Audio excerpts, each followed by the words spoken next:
If a nuclear explosion happens, you have seconds to react. Drop to the ground immediately. Cover your head.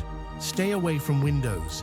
The shockwave can arrive seconds after the flash, shattering everything in its path. Get inside the nearest building. Go to the basement or the center of the structure. Radioactive fallout can spread for miles. It's invisible and deadly. Remove outer clothing. Wash your body if possible. Stay inside for at least 24 hours. Wait for official instructions. Preparation can save your life.